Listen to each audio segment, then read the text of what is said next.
God bless the flag, we all beating our chests. When it's peace, it's the same old game, the same old players, same old names. Right. My skin is my sin. My skin is my sin. My skin is my sin. And I seek to build a bridge between our elders and our age group so they understand that the support that we need from them is important, you know, because they have the wisdom, we have the energy. Is my living in vain? Is my giving in vain? Is my singing in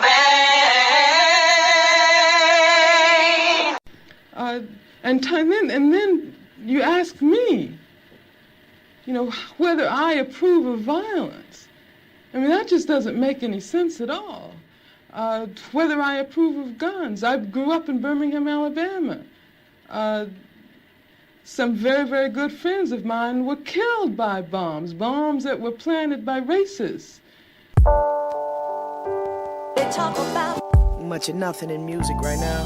love, Yeah, trying to bring peace. that's it, just a little balance to it. That's right.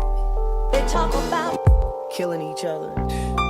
love. Always been bloody, but it has been one-sided. The Negro has been doing most of the This bleeding. for your body, mind, and spirit, clear it out. I've arrived. A lot of Asada in her, plus the will to survive. We learn little from lyricists that's left to lead us and bleed. How hunger become this term we learn to use for greed. Have you ever seen bloated bellies of babies born with the burden of starvation from the day that they're torn from their mother's womb? Are we too consumed with ourselves to consider the living conditions of somebody else? I write a song with verses with some substance and purpose. I ain't nervous neither, I mean it. Help us or hurt us, man, we need leaders, learners, historians, teachers, lawyers, and warriors, politicians, some doctors, some dentists. We need chemists cooking cures for diseases they give us, as opposed to cooking crack. It leads to addiction. The sad thing, sickness we suffer from is self-inflicted. This ain't what God intended for the ones that's in His image. I come from literally everyone Why is there so much killing? Tell me where the angels go. We need more people to love, like love us. Where did we go? No, I think surely like a jury with verdicts the way I work. And serve it on a silver platter, supersonic courage. Sickening the public speakers, they're spilling out our speakers. Our weakest water and leave us no leaders for sons and daughters. Then they label us Generation X with no tribute to Malcolm. Salute the troops that made it through, but still what is the outcome? When some still spill blood on foreign battlefields, and their families crying, missing, wishing they had them still. When the next man's down, do you kick him or give him a hand to lift him or leave him laying? Yo, who's the victim? Really, it's us because there's power in numbers, and hate's only hurting the hater when he's hating himself. So I wonder, do balloons and teddy bears on them telephone poles heighten humility or lead to more selling of souls? And the sickness we suffer from is self-inflicted. This ain't what God intended for the ones that's in His image. I come from society. Why is there so much killing? Tell me where the angels go. We need more people to love, like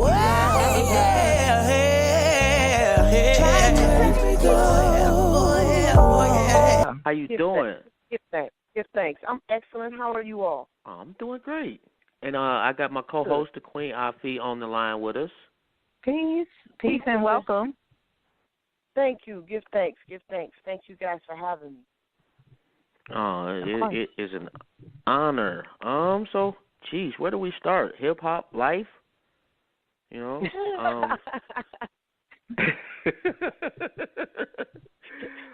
One thing I want to start with is your son. I saw that one video where y'all driving down the street and he got the phone and you doing one of the songs and it wasn't like you were doing it. It was like y'all. It was both of y'all. It was so dope. I don't even know how to describe it, but as a parent, like that just truly resonated with me. I thought that was just some dope shit. Mm-hmm. Thank you. Mm-hmm. Thank you so much. Yeah, it's actually a song that I wrote years ago. The song is titled Sons, and I wrote it in response to Nas's song, Daughters. And I kind of wrote it from my own perspective, you know. It's not intended to tear anyone down. It's not intended to offend anyone. I wrote it through the lens of a single mother. And when I say single mother, I mean, you know, someone that's not getting child support. I don't feed into that system. I don't get any my son doesn't get emotional support. He doesn't get any intellectual support. He doesn't get any support. So, you know, and the door is always open for his father whenever he decides he wants to step in. We haven't shut him out. We do love him. But you know, I think that's a pandemic that's spreading through our community that we have to collectively try to remedy and heal. And I think one of the ways for us to heal those situations is to be a voice about it, but to celebrate the endurance. So my son and I were actually on our way to his school that day to turn in some incomplete homework assignments during his fall break. You know? And that's what made me start rapping that song. He had been recording me, and I said, no, you record this, right? So it was really kind of a joke for us. And he's been performing that song with me for quite some time now. So it was kind of easy for him to just fall in and do the ad-libs or whatever. And, you know, we were getting comments like, dang, how much time do they have on their hands? I wonder how many times they had to practice that. And it was funny because we did it one time. And, you know, my son is probably my biggest supporter. Oh, that's cool. Yeah. It's dope, too. Like, if you just kind of look over the time, like, if you go to your YouTube channel and look over the timeline, like, you see him grow up. Like, literally in hip-hop. Yep. That's dope. Yep. Yeah, that's really dope. He's been in and out of rehearsals all his life, studio sessions all his life.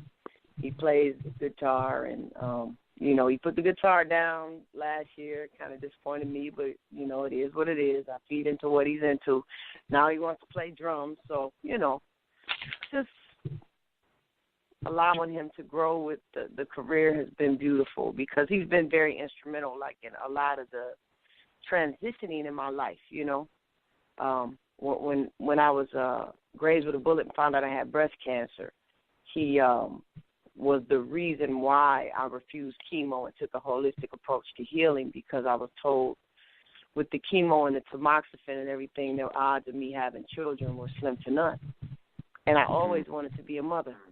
And so I decided to take a holistic approach to healing. I was the youngest patient my doctors ever had, so I knew I had a long life ahead of me. And he helped me make that decision to live a healthier lifestyle. And then, you know, during the healing process, I taught at an African-centered school in Detroit once I had enough energy to teach, you know. And during teaching, you know, I felt like, you know, that's where I found exactly what my gift was intended for me to be doing, you know, where I should use my gift. Because when I was grazed with the bullet, I was working in New York for FUBU, writing their television commercials. And, you know, during that whole healing process, I ended up enduring 4 surgeries. And, you know, once I was strong enough to work, I got a job at an African-centered school on the east side of Detroit. And it was like I really cared about those kids. You know, I had 4 or 5 kids in my house on the weekends. I got guy kids from teaching. You know, I was at the school till 7 o'clock at night, cutting hair, washing hair, cooking, washing clothes, tutoring, you know, me and several other the mamas and babas at the school. And when I found that I was pregnant with my son, I quit. Wow. You know, yeah, because I knew I couldn't do both and stay as fully committed. And so I knew the world was my classroom and that I wanted to go back to doing music again. And so, yeah, I lost everything. You know, I was a lead teacher, director of special ed, and had a convenience store on 7 Mile, closed the store, quit the job. My house went foreclosed, everything, and moved back home to Flint with my son when he was 2. Yep, started doing music full time again, and it's landed us at this point. And he's 11, so give thanks. Wow. I was gonna say because I think it was like the first one I saw. He was like 3, and then I saw you did the freestyle with Mos Def. Mhm. That was fire, and I think that was Crazy. like was that the point for you where you were like convinced, or was you still kind of like working on your craft to get to where you at now? No, I was back doing music full time at that point. I had quit when Mos and I were doing the freestyle. I had quit teaching. I had quit, and I was still in Detroit. I hadn't like fully went under as far as like losing my home and all of that at the time. So it was kind of always music for me, and cancer set me back for years. And during the healing process is when I decided to put the pen down as far as the hip-hop scene. And I did way more spoken word and poetry, and I did a lot of stuff with the Last Poets, kind of took me under their wing, and I did a lot with them. But I kind of moved away from music, because one of my influences committed suicide. It was like a brother to me. And, so it was just a healing process for me in more ways than one, and I just left the music alone. But I knew eventually something would trigger me to come back to it, but I was just waiting for that trigger to be pulled, and it was my son's birth. Yeah. Wow, that's amazing. Yeah. I know. Shifted your whole life track. Came from. Yeah, the name Mama Soul literally came from the classroom, because in African Center schools they address the teachers as Mama and Baba, which is mother and father in Swahili, and they learn Swahili as a second language. And so I was Mama Soul before I ever had a child of my own, and I promised my students when I quit I would keep that name for them, because my students cried, like couldn't believe I was going to quit. Have you seen any since then? Oh, I talk to them all the time. Yeah. Some of them, have kids of their own and in college, and they have been through all different type phases at this point, So, yeah, I'm in tune and in touch with a lot of my students. I've actually had to attend a few funerals and a few baptisms as well. So, life has its way of guiding us in different directions, but we learn from every phase, huh? That's a fact.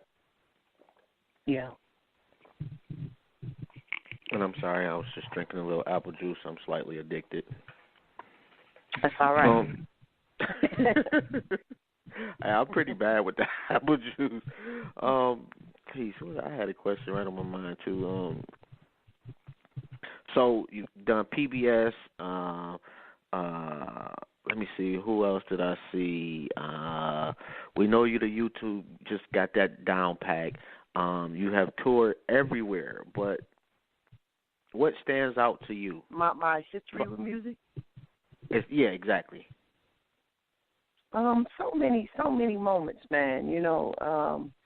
I think one of the most like triggering moments for me was when Tupac's mother called me on the phone via someone else. She had heard one of a piece that I did years ago, and was like, "Call that sister." And she and I spoke for a long time on the phone, and she had me read a spoken word piece to her over the phone called "We're Losing Our Babies." And she was just telling me like she wished that her son would have been able to meet me, and we could have worked at that. We could have done something together. That was, very pivotal in me staying on the path that I've been on as far as lyrics and content, those type confirmations. Then another time, a guy that I was working with called Joe Ryan III.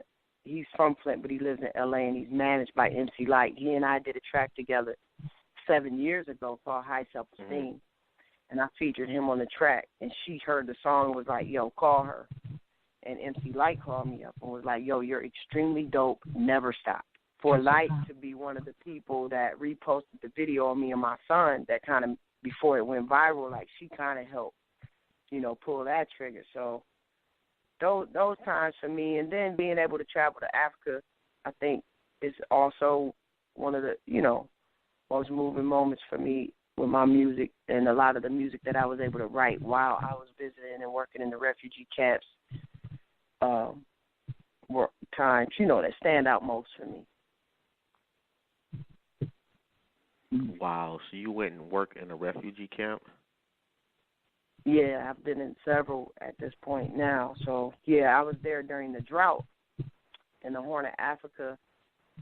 I was there in Kenya, Mogadishu, Dadaab, Somalia, Madeira, and, it really hits home for me to have seen suffering so severe and people dying of dehydration and not having fresh water, not having clean water, and then to be from Flint and watch the water crisis take place here years later. It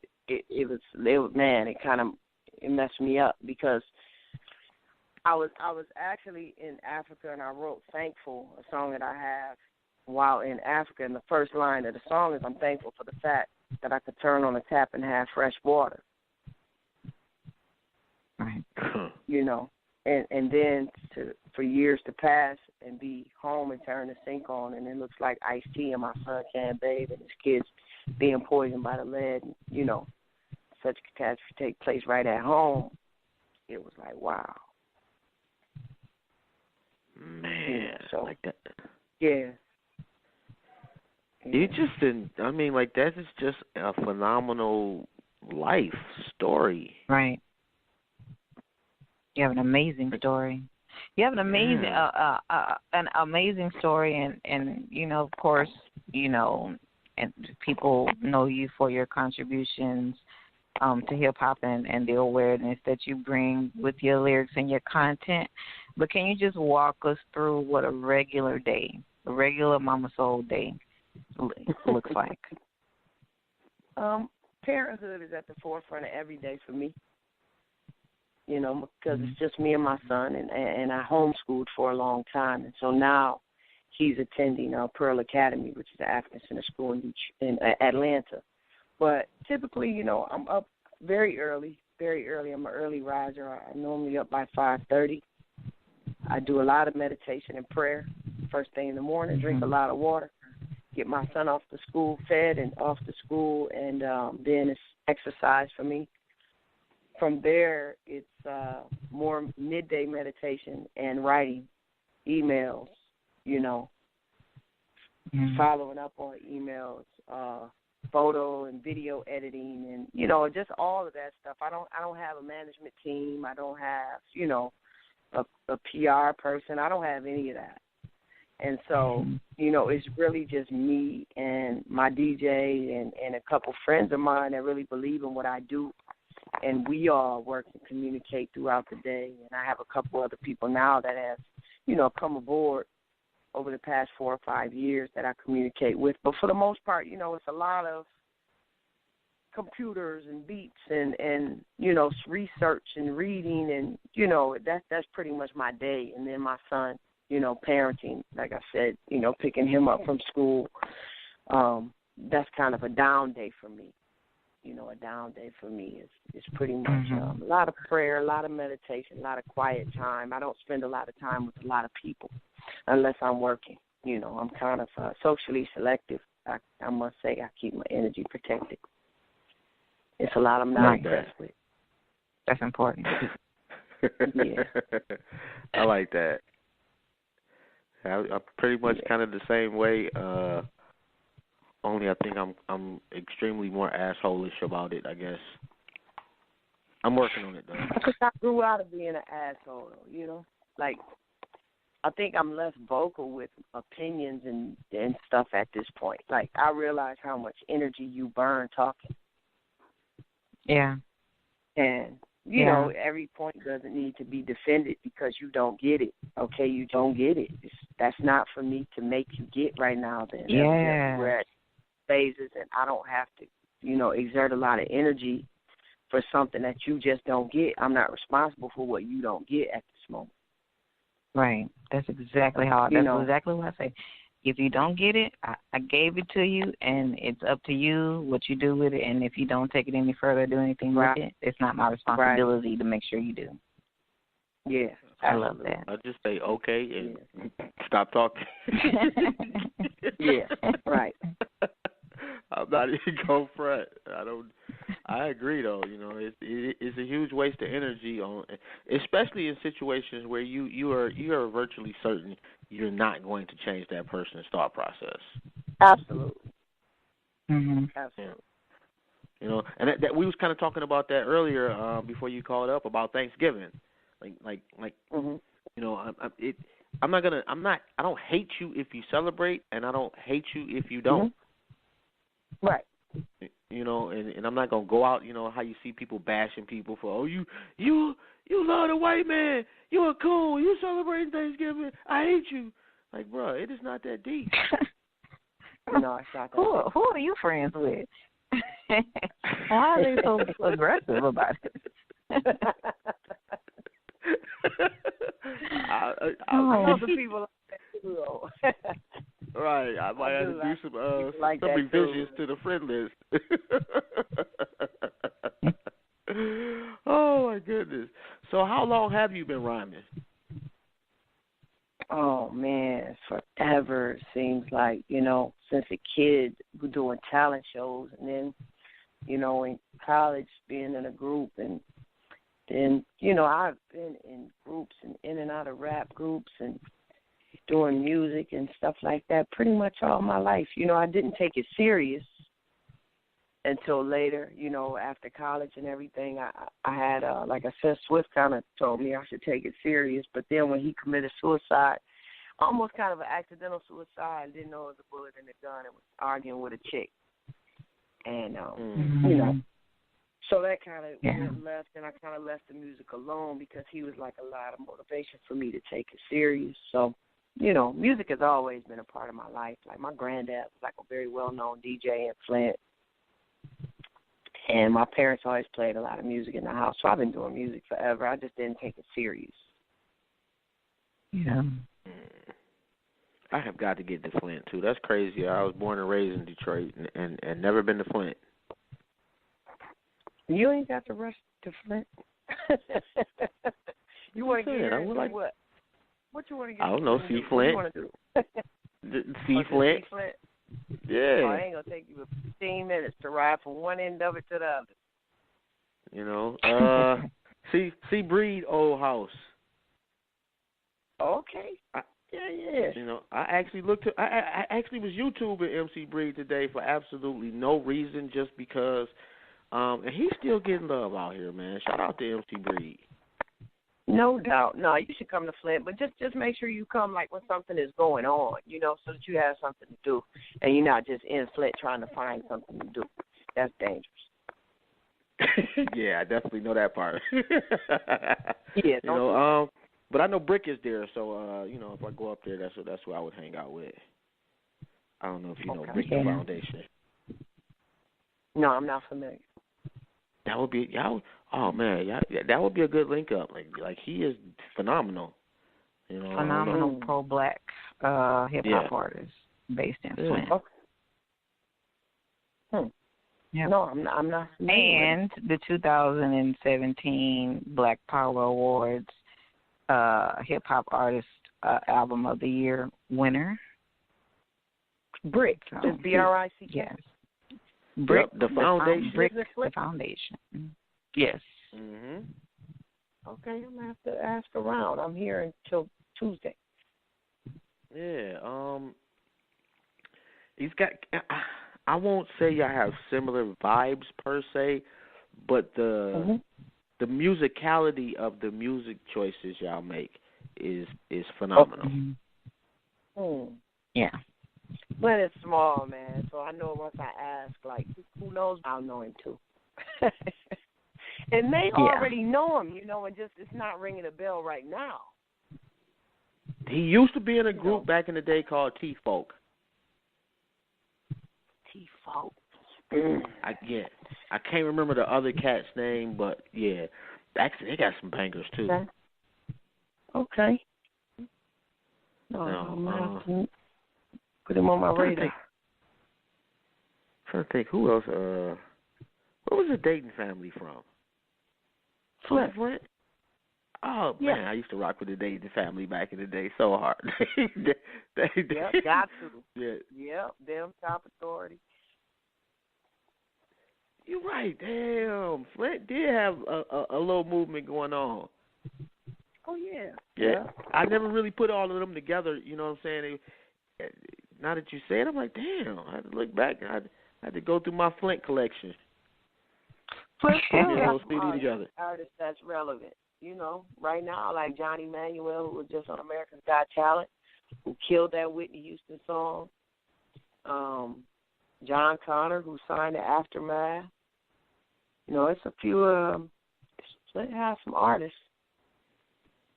And that's what's up for it to be so small. That's dope. Yeah. Right. You definitely got your own lane, though. Like, and it's secure. Man, you driving that boy with a semi. You have a very artsy look about yourself. Like, I wouldn't be surprised, you know, if you also painted or played an instrument, or usually artists. Yeah, I draw and paint.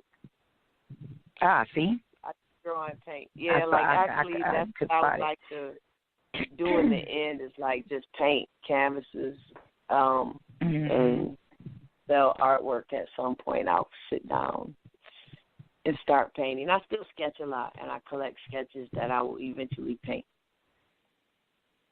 Do you visualize can you visualize music, beats, and sounds? Like, can you visualize how that looks on canvas? Yes. That's something that always fascinated me with music artists who also paint. I'm always fascinated by that. Yeah. A lot of times in music, different tones create different colors. Mhm. And you see different colors depending on the tones and the music and the vibration in the music. It's all vibratory energy, that is transmitted from that energy to hand or to pad and pen or whatever to canvas. It's a very similar process as writing. So you definitely have that glow, have that look about you. Good, thanks. Yeah, it's just like I feel just so much more relaxed just chopping it up with you. Mm-hmm. So you give off one of those just an easy spirit that just calms you. And a non-judgmental spirit. It would seem like you'd be open to hearing, anyone's point of view about any topic, and you'd have a positive criticism. No, I won't say criticism. A positive response to it. Just a perspective, Yeah. And I think traveling and life's experiences make you less judgmental. Like, the more that I see and the more I experience, life has humbled me. The experiences that I've had have humbled me in ways in which everything that comes that is of good and is of God and is, a reminder of that attraction of you are what you attract, and that what you put out into this world is what you keep for yourself.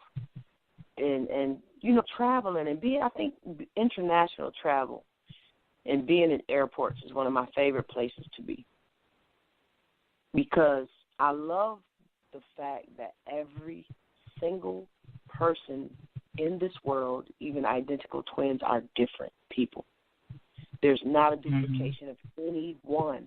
And so what is there to compare? You can't compare anyone to anyone because everyone is different. And if we would just, it's very simple but difficult to grasp for us, because comparison, comfort zone. Like, if I can compare you to someone or something, I do that for me to be comfortable. And that's what people do. Like, they quick, instead of saying you're different, which every single person is, we may have some similarities, but it's still different. I get compared to Lauryn Hill and different female MCs, and it's like, yo, I'm soul, though. at the end of the day. Because Mm-hmm. you just compared me to put yourself in a comfort zone instead of being, we're not cool with stuff that's new. Like if Yeah, it's new that's and true. it's different, it's just like, Uncomfortable. Yeah. well, yeah, I got to be able to judge this. I have to be able to compare it to something in order to validate my judgment instead of just, hey, it's new, it's free. Let me open myself up and accept whatever it is. And it just makes life so much easier. That is true. Yeah, I can't judge you for what you do or how you dress or how you move. I don't know your story. Right. I don't know your story, man. I don't know, because I have a very rough exterior to some people because I grew up playing basketball. I only had brothers. I grew up as a little tomboy. And, as you develop into womanhood, it's like, man. But then queendom comes, and you start understanding the regal and royalness of queens and our responsibilities to kings and our responsibility to culture and to our people. And when you start embodying that, and your soul is transparent, And so I think I just try to envision everybody's soul when I meet people. Like, I try to connect with their soul. And if I don't feel your soul, like, I know that the energy is off for us and it's just not meant for us to, carry past this moment. Kind of like, what, I never even thought about that. But, like you get a gut feeling about people. Yeah. And that would be similar. And before we go any further, let me let people know if you do have a question or a comment, the number is 347-855-8692. You are tuned into My Skin is My Sin on Blog Talk Radio. From goons to gods, we welcome everyone. We only have one rule, and that's be respectful. And tonight, if you have just crawled from up under a rock, we got the goddess, Mama Soul, on them with us tonight. So salute to you for tuning in, and I just wanted to let the people know that. I'm sorry for interrupting there, Queen. Oh, it's all good. I'm here with y'all. All right, so outside of your camp, who do you listen to? Oh, man, you'd be surprised at how much different music I listen to, Honestly, two of my favorite MCs are Black Thought and Nipsey Hussle, as different as they are. I like Fabulous. I listen to a lot of Dead Prayers as well. But I also listen to a lot of Donny Hathaway and Frankie Beverly and Maze, Stevie Wonder. So a plethora of music. Like I'm influenced by, different music, different genres. I like, a lot of different music, man. I can see that too. I can see some of those influences too, because you're not just, like I don't even want to. Geez, how do you say? Like I don't want to label you a female MC or male MC. You're just an MC, and like the bars are dope. Like when you dissect the bars, it's like, come on, man, like that's just nasty right there. So I can definitely see a little bit of the Fab in there. Definitely see the Stevie Wonder. Definitely see that in there too, because it's almost like a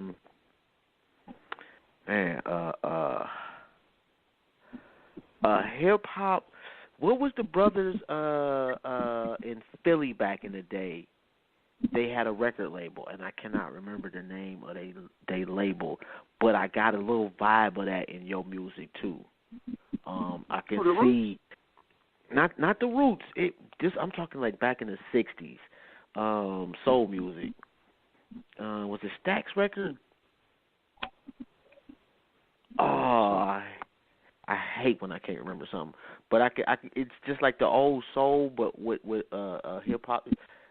You're just indescribable. Basically, I guess that's why I'm rambling. It's hard to put a label on you, even when I try.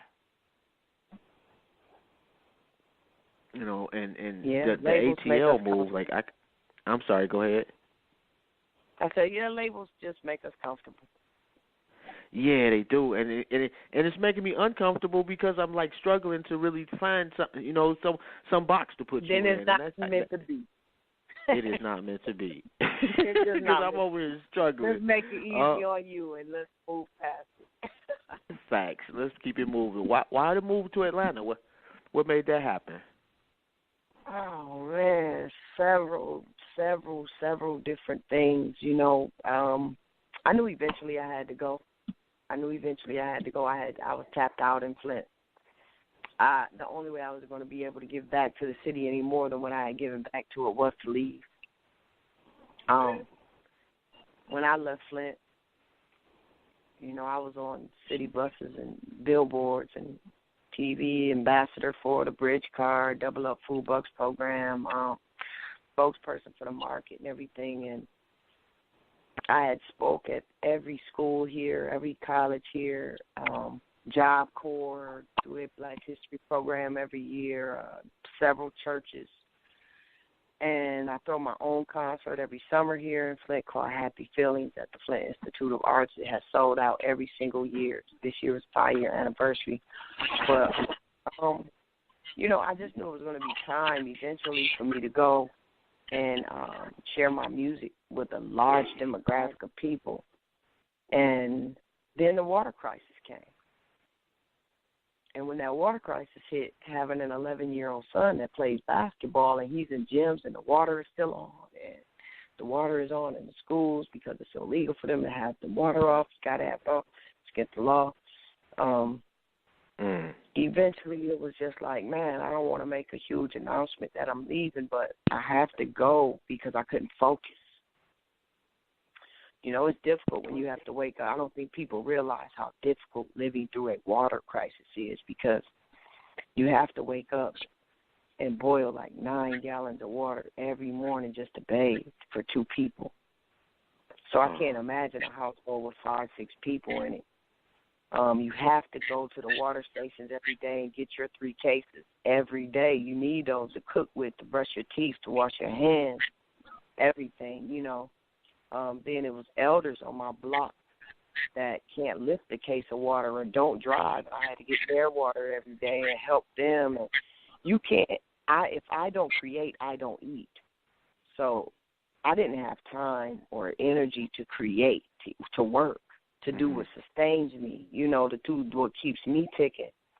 And by the end of the day, I was just exhausted, just to get up and do it all over again. And I have a mentor, Rashawn McDonald, who was Steve Harvey's manager at the time.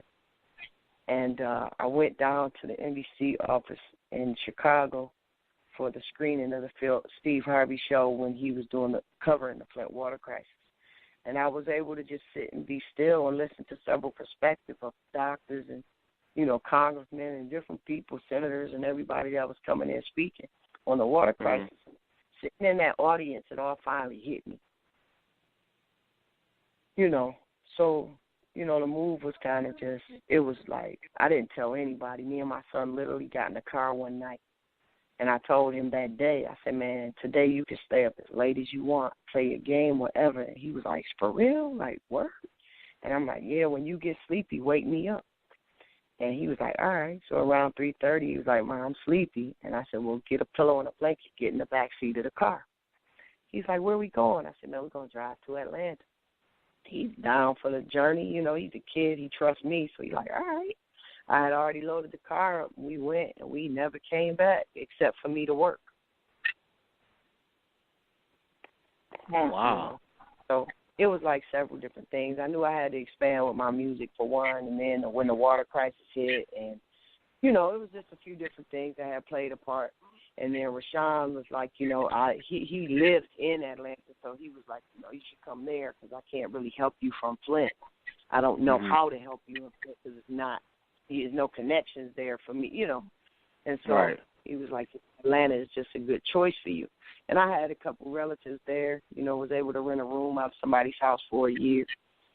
Me and my son shared that room, bought us a mattress, slept on the floor on that mattress together for a year, and, just figured it out.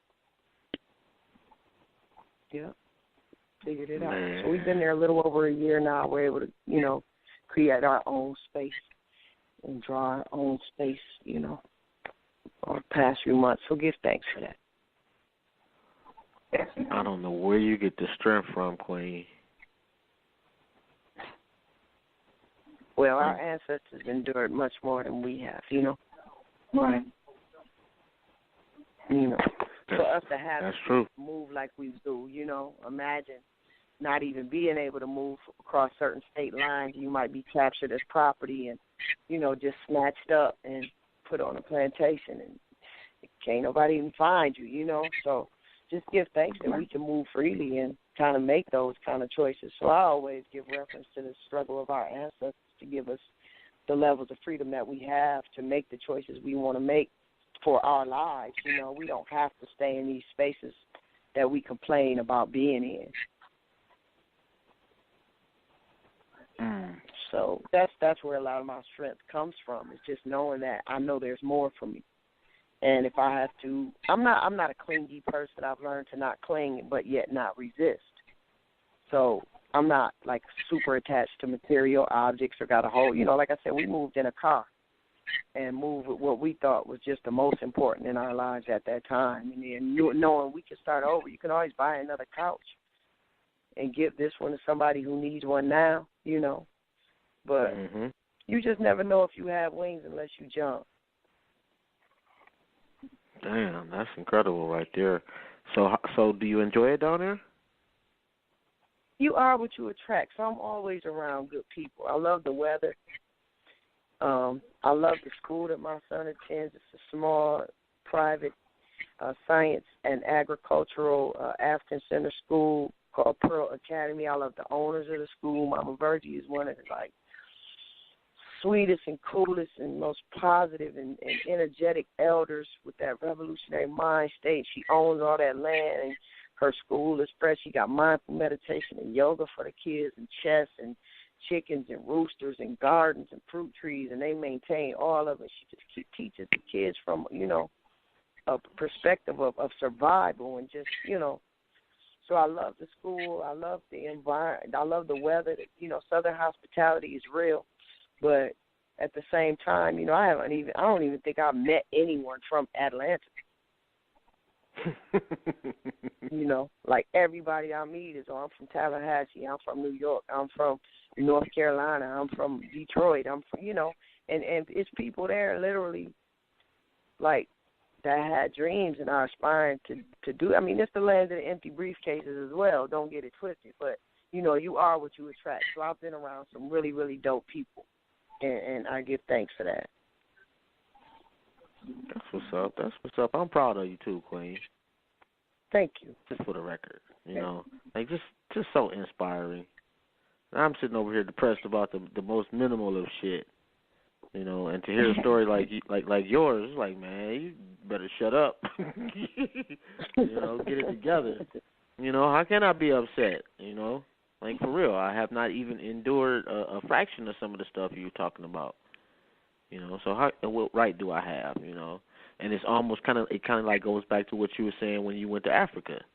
You know, your experiences give you a different perspective on things. So I definitely appreciate having this experience of just being able to build with you. You know, definitely meant a lot.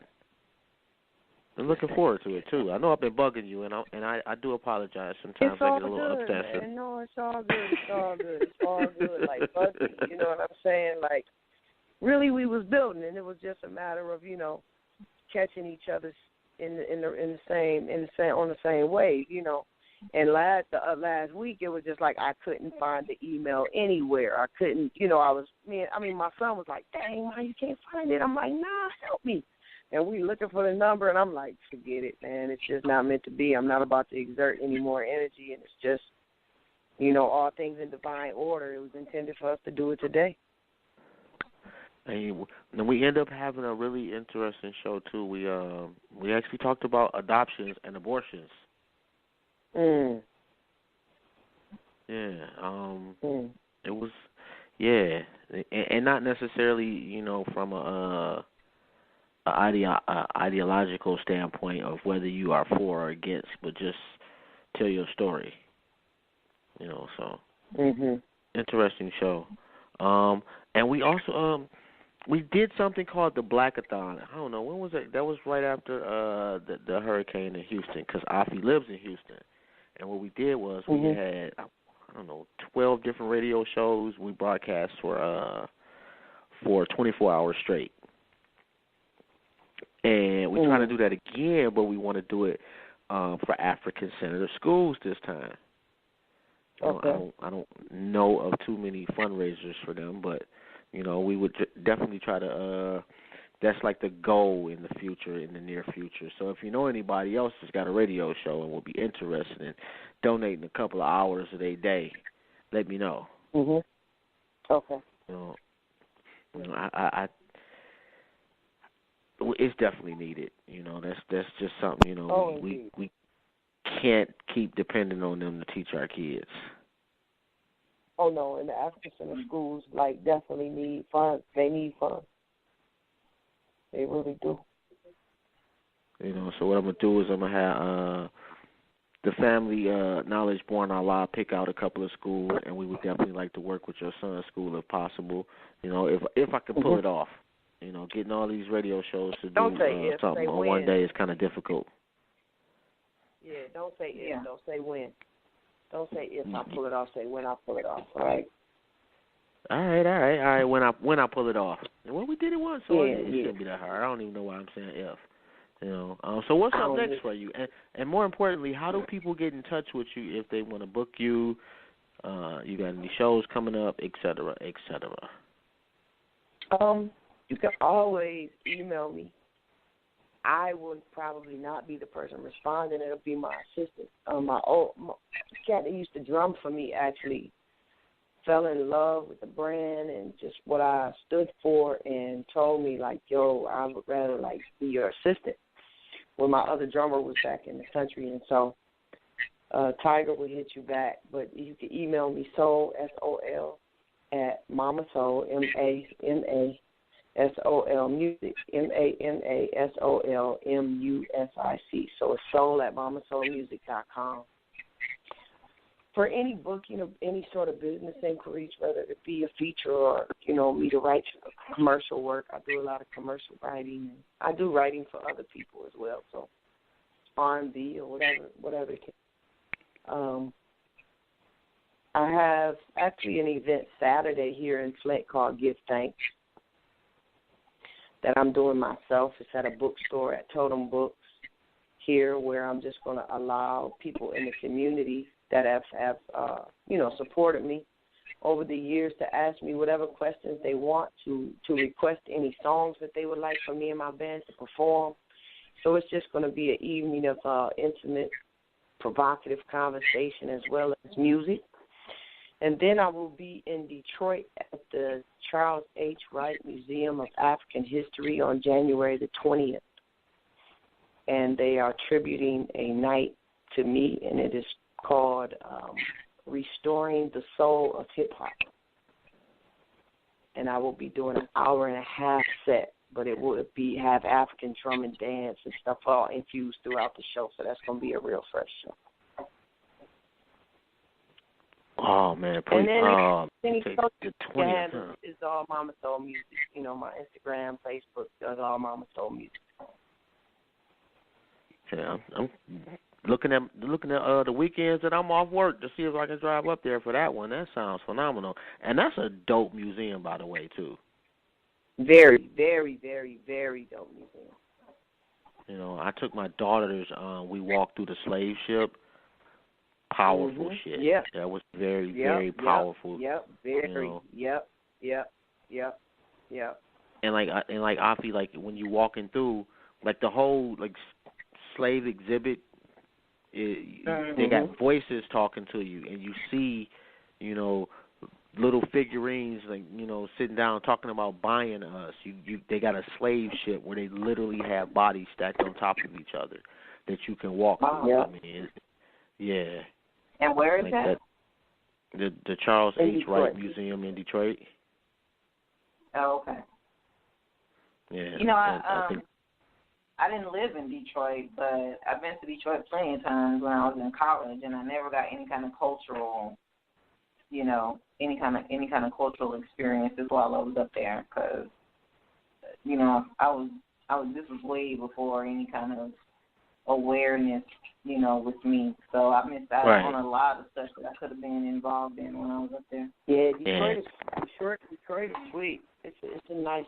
It's a lot there. Man. You should make sure you take another trip through another lens now. You know, that growth. Yeah, you know, and enjoy the greatness that is Detroit.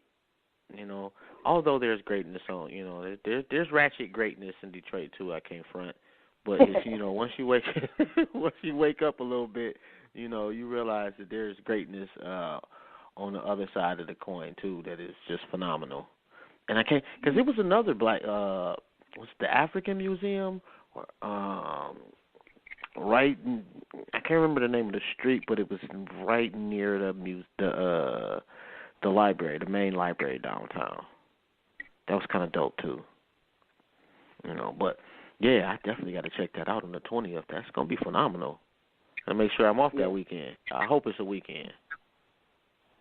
I believe it's a Saturday. Yeah, I'm almost certain it's a Saturday. Oh, that's powerful right there. Yeah, that's something I would, so my birthday is the 30th, so that's a nice little birthday present. I can make my daughter pay that's for my it. DJ's birthday.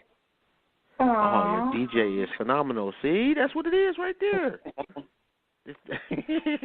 You know, that's that Aquarian love. We good people. At least we try to be. You know, what's your favorite song that you've done? Oh, that's a tough one. You know, because I have different favorite songs at different times.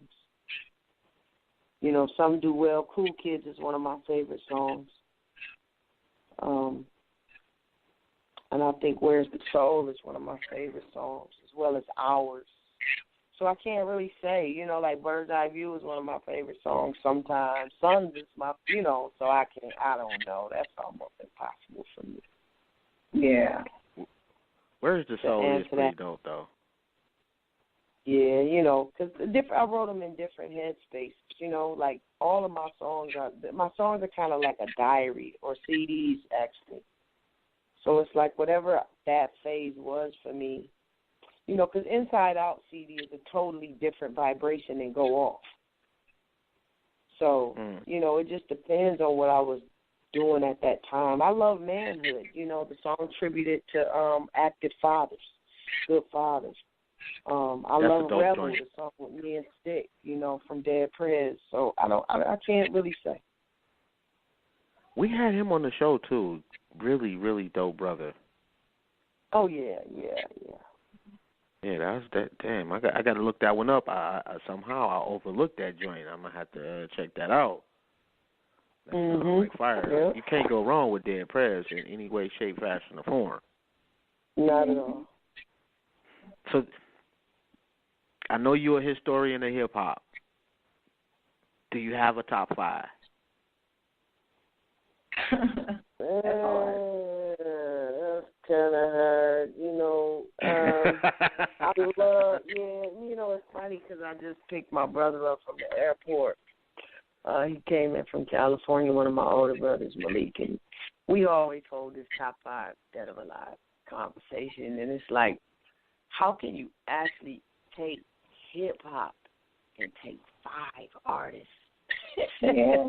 Out of the dopeness that we have as a people, like we are so dope that it's hard to say, you know, because I love Jay-Z, I love Nas, I love Tupac. I think Tupac is like at the top for me. But I would agree. You know, but I love Stick from Dead Prez. I love, like my brother was just saying, in his 5 is Master Ace. I mean, Sadat X. Right? Oh. And so, like, and my older brother Malik is like one of the people that grounded me in hip-hop and made me really start listening to lyrics. So I got to say Black Thought, you know. Yeah. I met that guy, though. Consistency, you know, but as far as consistency, you can't slight Fabulous at all. No, you can't. Yeah. There are not many MCs that have been putting music out consistently. as long as he has it, still be relevant to the culture. Yeah. You know, and still putting music out. You know, it's like him and Jadakiss just dropped Jason versus Freddie. Like, it comes out on the 24th or something, right?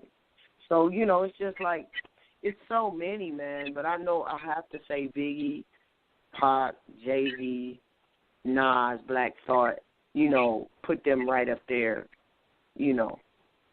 But I'm a huge Rakim fan, you know. Yeah. You cannot go wrong with the guy. Fan. Yeah, like you can't really. That's a very difficult question for me. Like, nah, I can't box. I can't box in my love for hip hop into on one hand. I got to put Scarface in mind, definitely. I do think, yeah, Face too. You know, yeah, Face as well. So yeah, that's difficult. Yeah, that's difficult. Yeah, you know, like Face would be like from out of the South. Face would definitely be like my guy, like of all time. Yeah. You know, his last album was incredible. Like he just been just dope from day one. Like I can't, and to watch you know, him like on tour now. You know, one of the guys that does sound for me was just doing sound for DJ Quick, and he was like, yo, you know, Face is on tour with them playing bass, playing guitar. And I'm like, huh? Wow. He's like, yeah, you know, Scarface is his guitar player. And I'm like, Face? He's like, yeah, Face. I'm like, man, Scarface. That's dope. He was, yes, he's his guitar player on tour. I'm like, get out of here. What? Why I'm from Houston and I didn't know Scarface played guitar? Nanny, I'm like, what? Crazy. So I love him even more. I think I saw him do an interview where he was like fiddling around with it, but I never knew that he was like legitimately playing shows and shit. That's dope. Like that good? That's crazy. No, he is extremely good. And DJ and I Quick can't, ain't no you know, joke. I'm not even going to flirt. T.I. is one of my favorite MCs too. Yeah, I T.I. is can't take nice. that from Tip. Like Tip. Yeah, when he on his A game, T.I. is nice. Oh man, that first album, I'm serious. That song right there did it for me. You know. Yeah, he serious. did that. And you know what? You know who don't get the love that and respect they deserve is Ludacris. Like Ludacris got bars. Oh, his Yeah, last album was dope. Yep, Ludaversal was a dope album. Yeah, and you know, do not and get the love. Busta Rhymes too. Busta Rhymes would be in my top 10. See, we can have this conversation all night. We got to say Jay. You got, you know, it's just so many. That's why I said we come in so many flavors. It's hard to just go and be like, yo, what 5 scoops of ice cream you want? It's like, man, I can get 5 when we got all these flavors. All I can get is 5. Yeah. I wouldn't put Busta in there though. Like he just like he dope. If I need, I'm sorry. I just can't be on the phone with a hip hop historian and not talk hip hop and not say I cannot do Busta. Not because Busta ain't dope when he just didn't put together an album for me ever that I was like, okay, this is your masterpiece. You know what I'm saying? This is your classic right here. Like if you need somebody to come spit a hot 16 on a song with you, like you're not gonna get better than Busta. But and right now, honestly, one of my favorite MCs spitting right now is My Son. My Son is nice. Yeah. My Son is real nice. Know. Yeah, he got a concert coming up in Baltimore at the end of the year too. I think I'm gonna drive down and check that out. Yeah, Mice is a voice right now to me. Yeah. And he's dope. Like he got bars, you know. So shout out to 300 Gangsters because that's who gonna bring him in town in Baltimore. Yeah, I was thinking about me and the Queen driving down there. You know, have a little weekend of it. Mm-hmm. That would be dope. You know, she deserves it definitely. You know. Yeah. She does. Oh, stop it. I know dealing with me is no picnic. Look, I only got to put up with you for 2 hours once a week. Your wife do this every day. Give that woman a vacation. She is dope. Yes, she is. Yes, she is. And you know what really kind of hurts though is when you was talking about your son's father.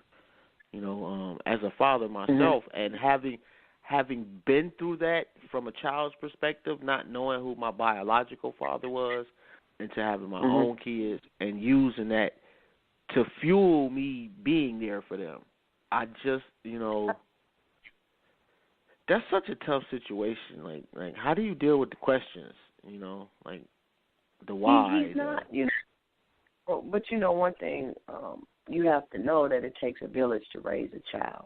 And I had some extremely dope villagers, right?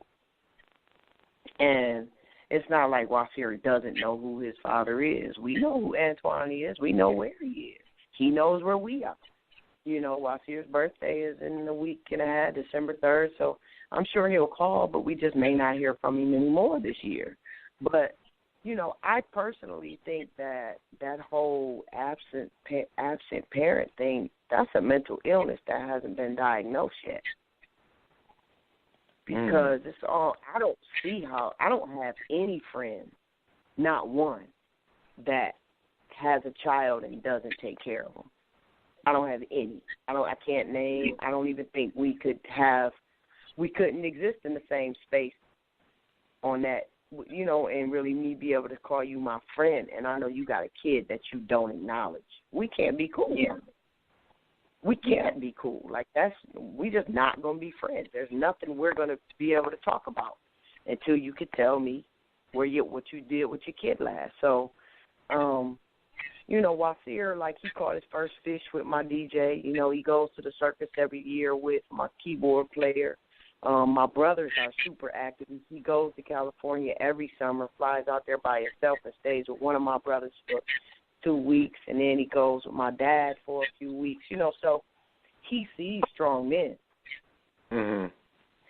You know, he works at a health food store that's owned by Jamaicans and Africans, and it's all men that run the store. And he's you know, he works there with them 3 days out the week after school. He goes there. So Stick from Dead Prez is, like, you know, real instrumental in his life. Myson is instrumental in his life. You know, D1 is instrumental in his life. These are all people you can call up if he has questions or want to hang out or whatever. So it's really about making sure that he still has those figures in his life.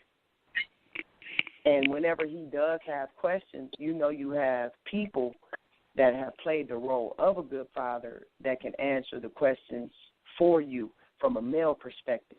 You know, he really hasn't questioned me because he's very clear with where I am on it without me ever having to hold that conversation with him. Yeah. You know, I don't have to say your dad this, your dad that. Nah. You see that, why? You know, that's part of being a real man. That's part of, you know, being responsible. You know, and that's more the conversation we hold. I don't force him to hold that conversation. That's not a conversation that I want to force on him or question him about. I let him, you know, I don't tell my son how to live. I live and I let him watch me do it. Yeah. And I think making sure that the people that he's around, you know, because the kids, you could tell them anything, they ain't necessarily going to listen, but they're going to definitely do what you do, not necessarily what you say. Right. So I just make sure that he's around people that's doing the right things. So, you know, even basketball, you know, he's played on several AAU basketball teams and stuff, and most of the boys on his team, their dads are there. But they take him right along with them, you know, like, come on, boy. You know, I don't go with him. You know, he went with my DJ and one of my best friends the other day, and they both have 2-3 sons. He went with all of them to the movies, and they, you know, he's one of them. So he sees good men. You know, it's his dad that's missing out. Because he's a dope kid. You know what I'm saying? Like, I got to say, like, he's a super dope kid. I enjoy him every day, every aspect of him. Is he perfect? No, nobody is. But he's a dope person. So, you know, I really feel like his dad is missing out because he's going to be one of the greats. at what, Farrakhan told him he was going to be great, stood him up. What's your name, boy? Watts was the only kid. Watts has been addressed by Stevie Wonder, by Farrakhan, by Harry Belafonte, by, a lot of people, by LeBron. People have sat and talked to Watts. Donald Glover sat and talked to Watts. So, just him watching me live and the people that he's been able to meet and encounter by just the age of 11. Big Sean has talked to him, so his life is fresh. I know. I'm like, damn, can you adopt me? I know, right? So, but that I can't say that he's missing out on nothing. I think his dad is the one that's really missing out. Yeah, definitely. So we don't see it as sad. You know what I'm saying? Not for Wasir's part, it's sad for his dad's part. That is true. And I'm like, man, that's a phenomenal. Jeez, man, like every time you say something, it just adds to the legend. Like I'm telling you, I'm gonna listen back to the show and and be like, wow. Like I've been a couple of places throughout the country. Go ahead, Alfie. No, I was just gonna say, I'm one of the first things I noticed when she mentioned, when you first brought up her son, and you mentioned, I shouldn't be saying she, like you're not on the line. So when you mentioned your son, one of the first things you said was, I'm a single mother, meaning I don't get child support and whatnot. I'm glad you made that distinction, because there's a clear difference between being an actual single parent, where you are a single parent in all aspects of raising your child, and you being a single parent where your child resides with you, but you're still getting some kind of assistance from the other parent, being, like you said, mentally or physically or financially or whatever the case is. Because it's a lot of women You're who a single woman at that point. Yes, you're a single woman. Not a single mom. Yeah, exactly. Right, and it's a lot of, unfortunately, it's a lot of black women who bought into that, believing that they are a single parent, even though they get child support, or the father gets them every other weekend, or buys school clothes, or whatever it is, Yep. So that's important to make that distinction. Yeah, because it's a difference, man. And I know it's difficult as a mom, but I couldn't for 1 second be the person responsible for him ever getting locked up or having a warrant and just feeding into that system the way that it is not designed to support the black family structure, period. And so, I think we as individuals, as adults, once we decide that we can create a child, we should know that responsibility is just the ability to respond. So if you get hungry, you're going to respond and feed yourself. So if you have, a child that's existing on this planet and you don't respond to their existence, you got the ability to do that, but you chose not to.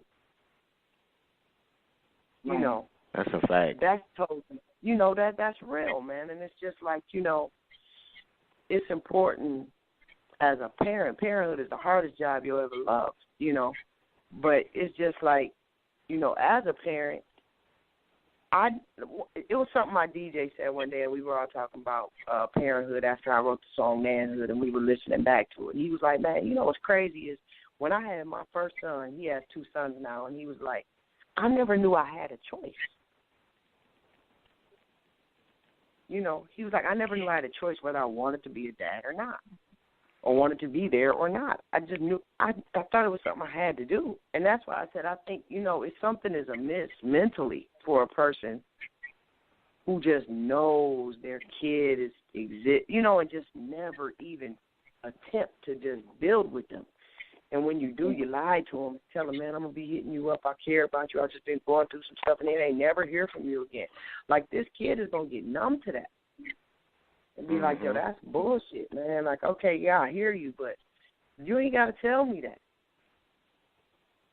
no more. It's who you saying that for, me or you, at this point. Right. He's being selfish. And so, man, it's a trip. because you can, like I said, if the brother is trying to pick the kids up from school or help you take them to doctor's appointments and he don't have no money, but he has time, you got to accept that. And a lot of times us as adults, we make it about the relationship and not about the kid when we break up. Mm-hmm. Yeah.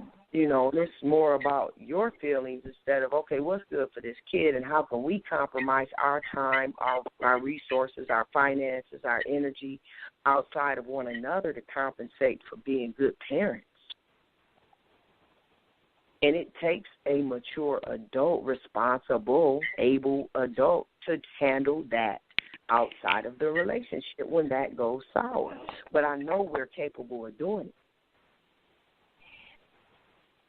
Yeah, we definitely are. Yeah, we are. We just, a lot of times we so bitter and we use substances to not deal with the reality of our feelings or what it is we're dealing with, man, and, the child suffers. So,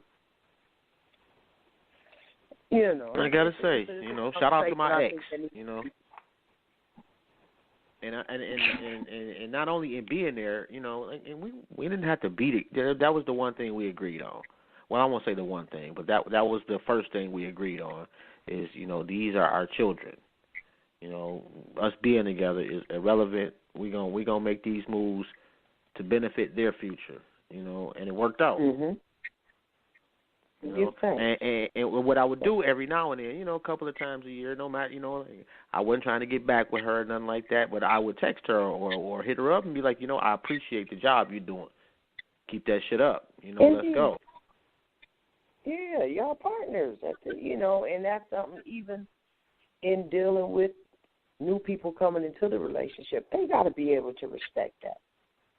Yeah. That if I go pick her up or him up and take him to dinner just so we can sit down with our child as a family, that don't mean we trying to lay up or nothing. We just saying still going to show that you ain't the dynamic of being friends, like what that looks like. I'm going to tell y'all point blank, I have had more problems with women. They're upset that I don't hate my ex. How silly is that? Because we had a good relationship for the benefit of our children. That was actually a bigger problem than me not liking her. And that's too bad because at the end of the day, anybody you have an extensive relationship to where you willing to sleep with them, this person at some point probably knew your Social Security number. Like people fail to realize, like ending relationships with people that, their parents, they know where your mama live and they know your sibling, you know what I'm saying? They know a lot about you. They know your favorite foods and where you eat and the things you like to, like your rituals and, if you iron your drawers, you know what I'm saying? What type of entrepreneur that you like, you know what I'm saying? Does you use shea butter and black soap or do you like Dove? Like, I know your Social Security number, dog. Like, it's like, man, like, you probably want to maintain a pleasant relationship even after you realize this just not going to work on this level. Exactly. Right? And I can honestly say I don't have an ex I can't call today and be like, what up? You good? Yeah. And they're not going to be like, what up, so? How are you? How was? You know what I'm saying? So, how's your mom? How's your brothers? Or whatever, So, I just chose that, though. And I think once we choose better for ourselves, we got to love on ourselves a little bit more. And it'll heal so many other things. Yeah. I definitely did not make that call to a couple people. You're like, motherfucker, who the fuck? That's what it takes.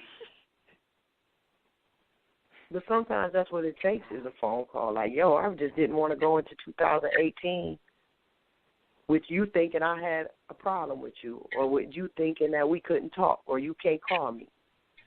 Mm-hmm. You never know what that might do for a person. You're not much nicer than me. Yeah. It just takes a look at but like I told you too, Jobs, like I'm friends with all of my exes. I'm Facebook friends with all of my exes. We still got all of each other's all of each other. I have all of their phone numbers and talk to them all occasionally, at least once or twice a year. Because I mean, why would you date them? Why would you date them if you thought they were a trash person? And just because we aren't dating doesn't mean I still don't think you're a great person. You had something to offer as a good person when I was dating you, so why wouldn't you still now? You know? So I maintain relationships with my ex.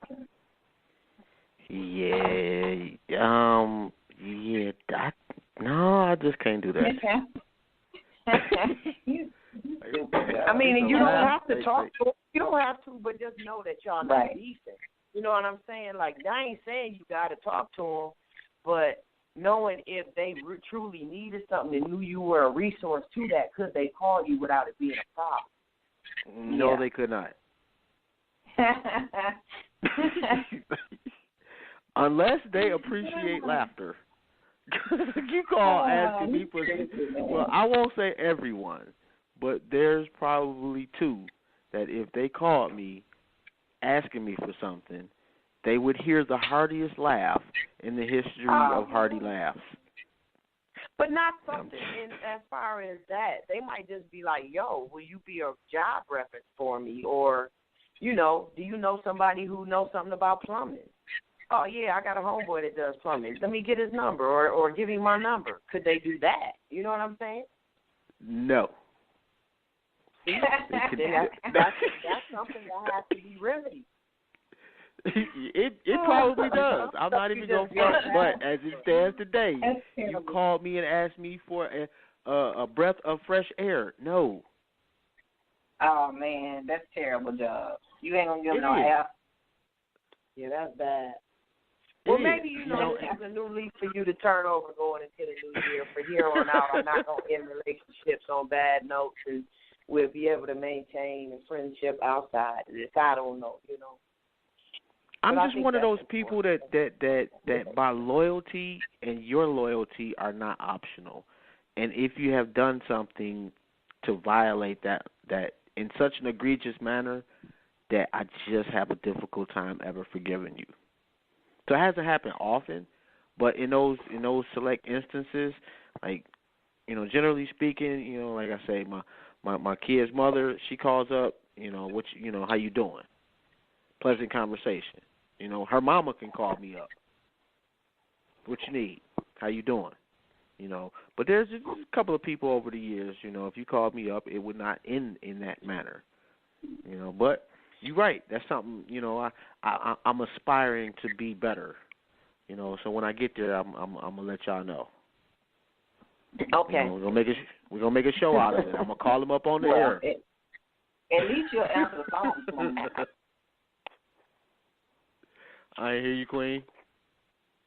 I said, well, at least you'll answer the phone for me. Yeah. Hello? Yeah. I would not knowingly allow harm to happen to somebody if they called me up in a fucked up situation like that. I would not, So I'm not that cold, and I don't want people to think that. But we only got about 10 minutes left to go on the show, Queens. Just to let y'all know, this has been a phenomenal build, though, and I definitely, truly appreciate your time and your wisdom, Queen. Good thanks. Wasir just joined us, too. Say hello, Was. What's up? What up, though? How you doing, Just phenomenal. That's what's up. All right, so since we got you on the phone, what's the dopest song your mom's has done to you?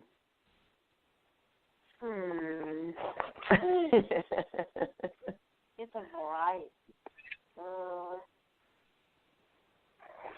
Which one?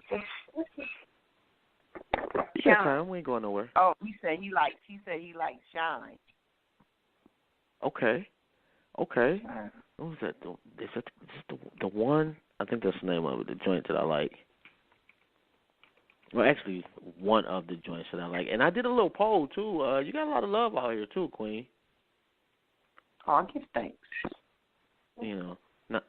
Not that you don't already know that, but you know, people truly respect your craftsmanship and just the love for black folks that you got.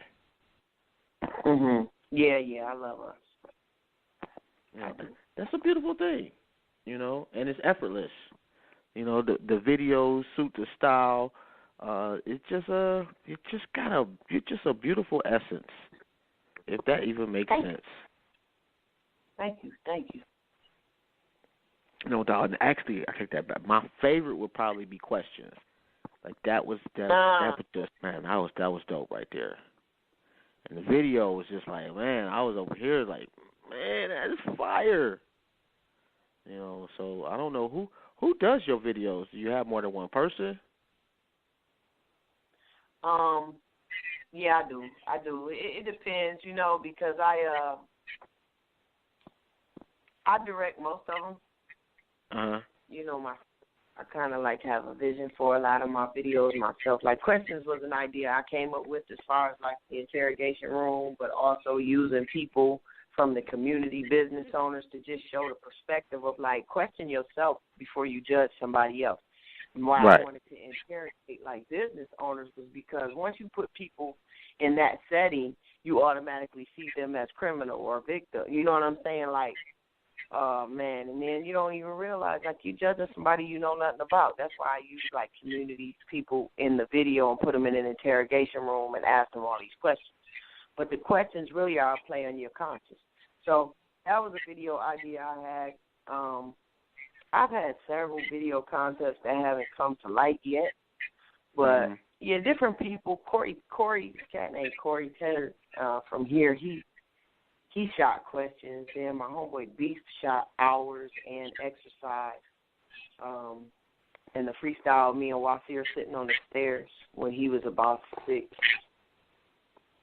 So, yeah, different people shoot them. Where's the Soul was shot in Ohio, and I did a lot of the editing for that video because I kind of had a vision for that by another guy. So it just depends on, you know, who wants to work. I feel that. The Exercise video was nice, too. I like that one, too. You know, and what was is it The Intervention? Do I remember that correctly? Intervention? Man. Yeah, I shot that in Chicago. Most of it was shot in Chicago. And with Harold Green, he and I had did another video, Love or Not, for a project he had. And we shot his portions of that video in Chicago, and then I shot the rest in Flint and just sent the footage to the guy in Chicago, and he edited that. So, you know, just like I said, whoever wants to work. I don't really just work with only one videographer, or I just kind of move with spirit, and where spirit leads me that's what I end up working with. That's what's up, and I definitely appreciate you. Your spirit leading you in our direction. I definitely, I'll be able to walk away and say I learned something and I took something away. So that's always a great thing. Give thanks, yeah. You know, and while I'm proud of you, King, like keep doing your thing, bruh. Oh, he gone. You know, he's 11. He don't sit still. Yeah. To be 11 again. I was just saying, man, life was so great when I was spending my mother's money. Yep. He worked. You know, when them bills got your name on it, oh damn. Man. Yeah. You know, but I'm gonna let you queens get out of here. We got like 10 minutes left. I want to make sure that we get our little promos out the way, and we always play one brick song a show. So if you want to stick around, Queen, and check out one of his joints, we would love to have you do that. And don't forget to check her out, Mama Soul. Just pretty much just Google it, and you'll get, man. I mean, I Googled it, and I was like, wow. I mean, I knew you was doing your thing, but I did not know that you was doing it to that huge extent. Like, man, you everywhere. Takes time, man. I'm not even everywhere yet, so. I like that the way you said that too. you know. Don't forget to check out the website, myskinismysin.com. Check out kmlportraits.com. Check out mrochelle.com. And I'm trying to think. Oh, that's pretty sad. I don't even know. What is it? Designs by Monet. Oh, she is going to kill me. Well, she won't listen anyway. My daughter got a website. She makes these little letters and kind of like words and stuff, and she kind of fancies them up. Really kind of dope. I'll let y'all see it when she makes my next one. And yes, I can ramble occasionally. I do apologize, but I'm trying to buy myself some time to look up something on Facebook, and it's too late. But don't forget to check out blackspot.com. That's the social media for us and by us. And if you're going to do Black Friday, make it a real Black Friday and support black-owned business. If you got one, call us up. We will try to throw you into the promos because we don't make a cent for this. Hopefully we make a dent in this, you know. Oh, man, I got bars. Yep. I have to write that down. Anybody want to say anything? All right. It's not technically, that's not bars, okay? It rhymes. I think that's a little better. I will say that I will be out tomorrow at the Shrine of the Black Madonna in Houston, Texas, on Alameda Road, with custom artwork and reproductions for by Black Friday. And as Job said, you can check me out on kmlportraits.com. That's it. Mama Soul, any last words? Hey, can't say that I've always done what's right, but your last mistake's your best teacher, and it felt good. Hindsight, they say, it's 20/20. But my vision blurs from time to time. I get teary-eyed. I be thinking about Charles IX and Amadou Diallo. Sometimes I wish I had a halo. Like Flint water, it's hard to swallow. That's why I tend to lay low. I'm sensitive. I don't talk much, and I'm socially selective. Keep my energy protected. It's a lot I'm not impressed with. I don't care about award shows or overpriced wardrobes. Was God the judge to determine if you get a trophy? Because that's a real image award, and that'll make Mama so proud. But when your scene's high like a picket sign, you'll stick out in the crowd.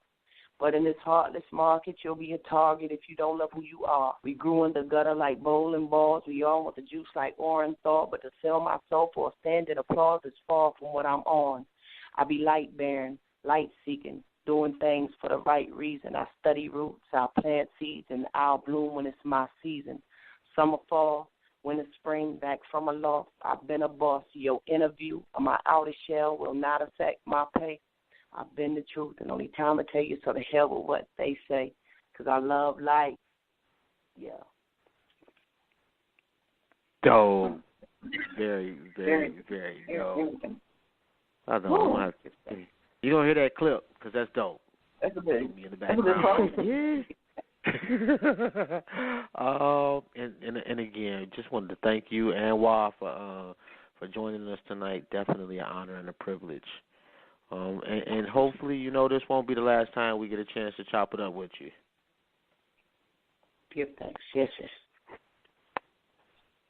And so, Mama I'm Soul is a pesky vegan, and I'm hungry, y'all, so I got to go eat. I'm getting a little I feel you. I feel you. We go get your eat on, and we about to jump into the song and wrap it up. Okay. Definitely appreciate everybody for tuning in. And enjoy yourself. Enjoy your meal, too. You too. You too. Yes, yes. It was nice talking to y'all. Definitely a pleasure. Have a good one, Queen. All right. Peace. Peace. All right, let's see. We went through, I'm trying to find one that, let's try this one. We'll try that one.